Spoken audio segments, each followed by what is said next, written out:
Hello, my name is Yorkie and welcome to a video where today we're going to be taking a look at the TrackIR 5. We're going to be taking a look at the various specs of it, what it does, why it's useful, the pros and cons, and trying to answer the main question of whether the TrackIR is better than VR for sim racing. Now, in my videos, I frequently get asked the question of how I'm able to control the camera within the game, look into the apexes. Am I using something that is in the game already, or am I using some other separate piece of equipment? And it is because I am using the TrackIR 5. It comes in the form of two sensors, one that sits on top of my monitor and the second attaches to the side of my head in some form or another.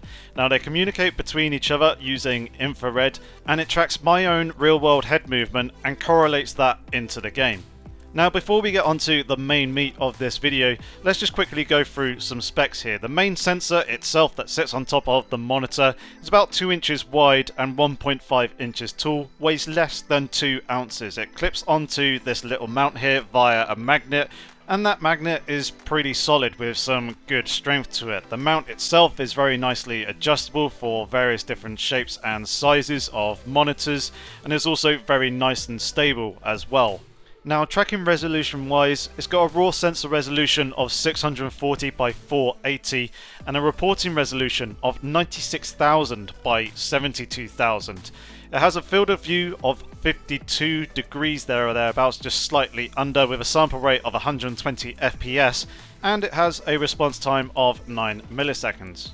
When it comes to the second sensor, you have two choices. You can either use the track clip, which is designed to sit on top of the lid of a baseball cap, or you have the option of the Track Clip Pro, which clips onto the side of your headset. Now, I haven't ever used the Track Clip, so I'm not too sure what it's like, and I've always used the Track Clip Pro. I would have thought that it would be a better and more accurate solution, seeing as you're able to use it at a higher range due to the active LEDs built into the sensor, and then also the cable that runs from the sensor itself down into the USB pass-through that then connects into the back of your PC.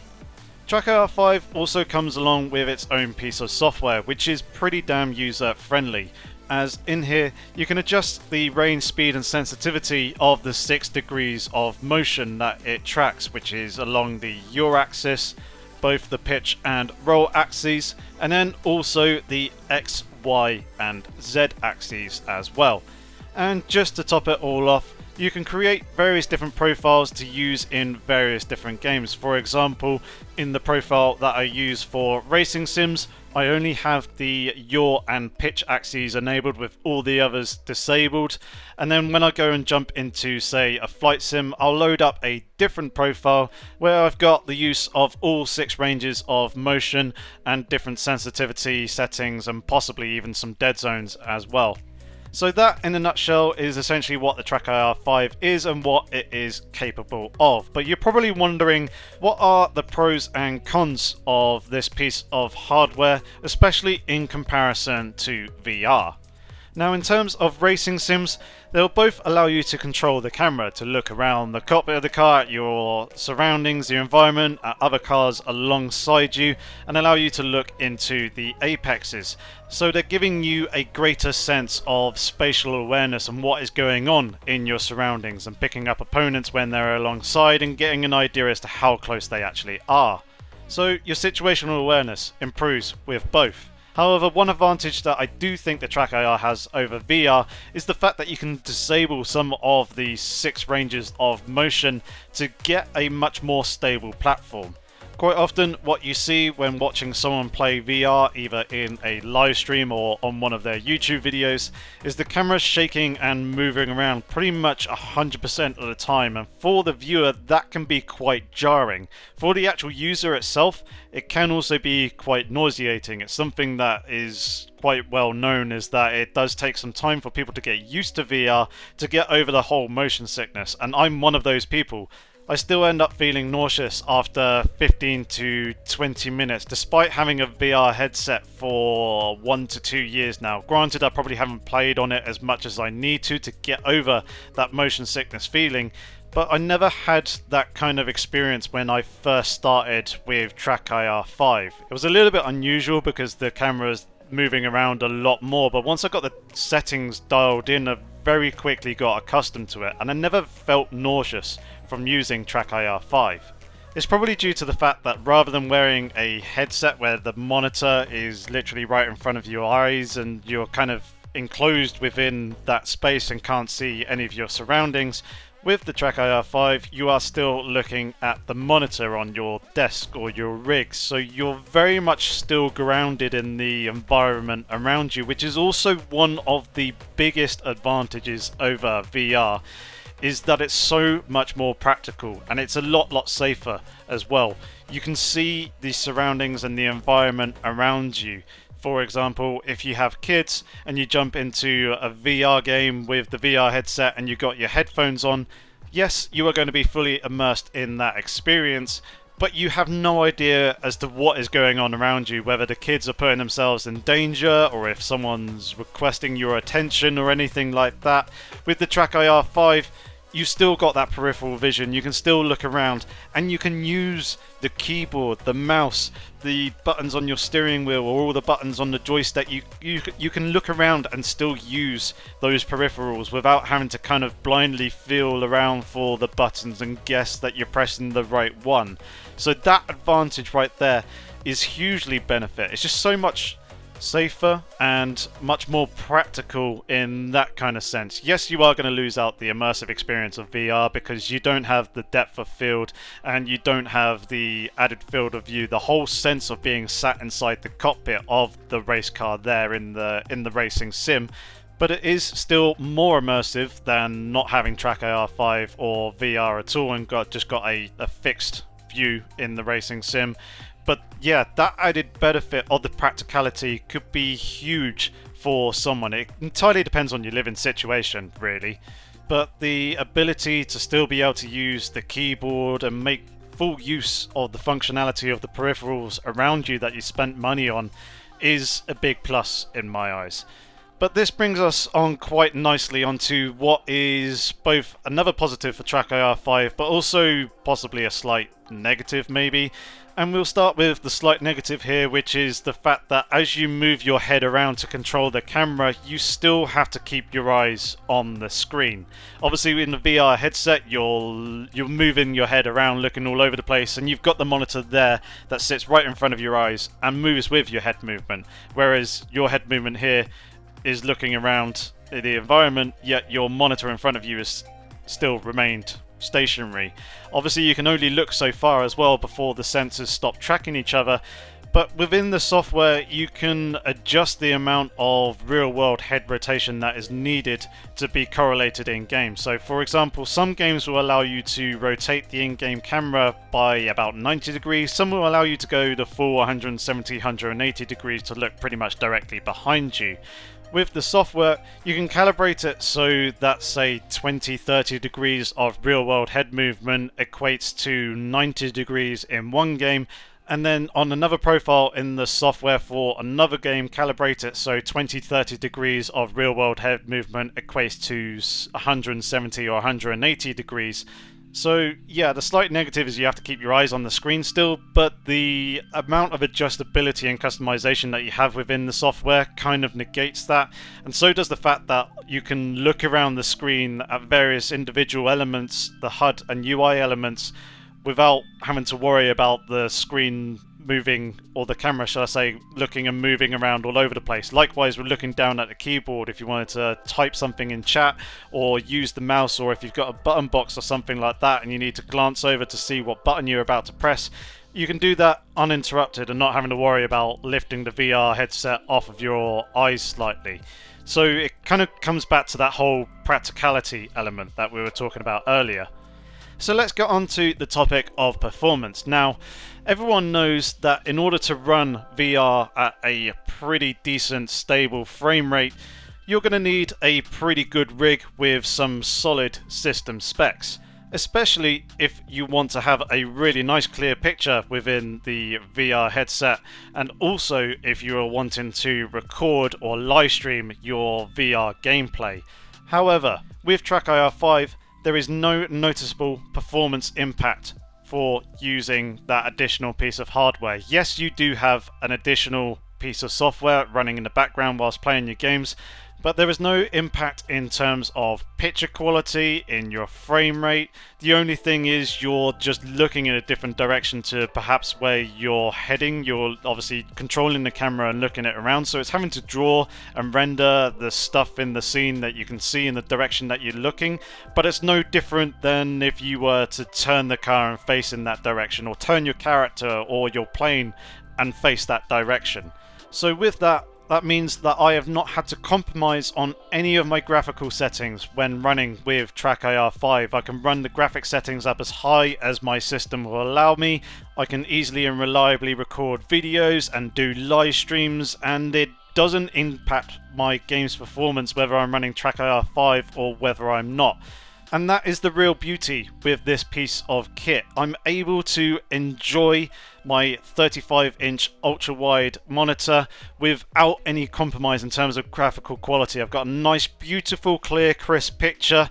I get the added benefit of being able to control the in-game camera and look around the environment, gain a greater sense of spatial awareness, and still be able to have the practicality of using the keyboard, the mouse, and all the other peripherals that I have around me.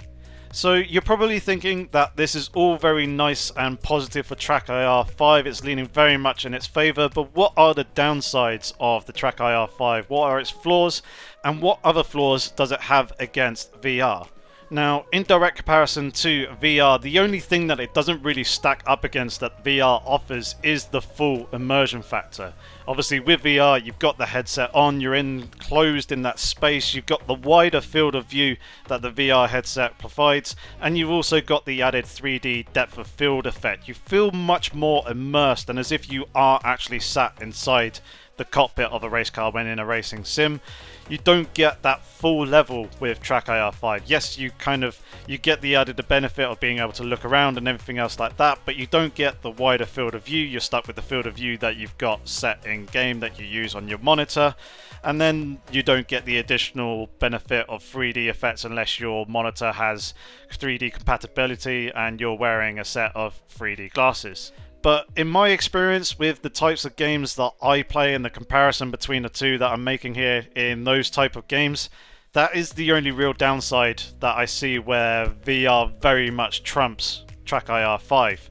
There are two other flaws for TrackIR 5 though that I do want to cover here. The first, the smaller of the two, is the fact that with the TrackClip Pro you've got an additional cable running down from your headset down to your PC. Now it's about 1.5 meters in length, which is a half decent length, but I wish it would be longer because there have been some situations where I've kind of been sat up with my steering wheel and my pedals and the cables felt a little bit tight, and as if there could be an extra little bit of additional room and length to be able to comfortably be able to move around, move my head, and not have to worry about the cables snagging or pulling on the sensor.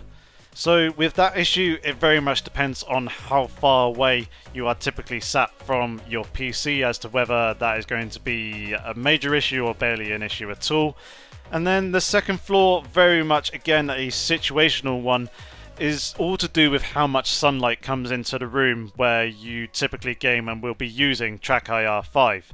If there is a lot of direct sunlight that comes in through, say, some large windows and bounces around the room, and the room is generally very bright, that could interfere with the communication between the two sensors with the infrared and cause the camera control within the game and within the software to go absolutely berserk. They just go looking around all over the place at very high rapid movements and rapid speeds, and it completely takes all the camera control out of your hands. Now that is very much dependent on how much direct sunlight goes into your room. When I first picked up TrackIR 5, I was using and playing games in my bedroom. I used to have a relatively small, medium-sized window, and the amount of direct sunlight coming in wasn't that high during the day, even on really bright sunny days, and I never experienced that issue. But now that I game in the back garden in an outdoor cabin slash shed, there's a lot of windows, there's a lot of opportunity for direct sunlight on bright sunny days to spill through those windows and into the cabin, and it bounces around and it heavily affects the TrackIR. So that obviously isn't ideal for rooms that do get a lot of direct sunlight, But you can counter it and manage it by either having some good curtains or blinds on the windows that remain closed to block that sunlight coming through, or in my case I have to put up either a thick blanket or towels over the windows to basically double up with the blinds that I have, which aren't really all that effective on doing the job just on their own. At night though, when I've got the lights on, or on overcast days, or days where there's quite a bit of cloud cover that is blocking a lot of that direct sunlight coming in, I don't experience those issues. It's only on the really heavily sunny days, and like I said, chucking up some blankets over the windows, which is just a 5-second job, completely eradicates the issue anyway. So it's very much dependent on your own living situation and where it is that you're gaming with TrackIR 5 and how much light actually gets into the room, whether that is going to be an issue for you that you may need to consider, or whether it's not going to be an issue whatsoever. Other than that though, there is no other flaws that I've experienced with the 6 years that I've been using the TrackIR 5. And it is a piece of kit that I would highly recommend if you are looking to transform your gaming experience, because it's done exactly that for me. There's a number of games that I can't play anymore without TrackIR 5, or at least I have difficulty enjoying and playing without TrackIR 5 now. So for those of you who are wanting to up their gaming experience but don't want to go with the VR route because either your system can't handle it, or you've got a nice ultra-wide monitor, or you use triple screen setups, or a lot of peripherals that obviously using a VR headset will prevent you from being able to use relatively easily, then this is probably the product for you. This is not a sponsored video either. This is just a video review that I've decided to do after having TrackIR 5 for over 6 years. I bought it with my own money. Natural Point, who make TrackIR 5, have not asked me to do this video either. It's effectively come from my viewers and subscribers basically asking near enough every single video what it is that I'm using to control the cameras within the game and look into the apexes and look around the cockpits of the cars and all that sort of stuff. So this video is very much for you guys. I'll leave a link down in the description below to the TrackIR 5 on Amazon, so you can look it up there and basically decide whether the product is for you or not.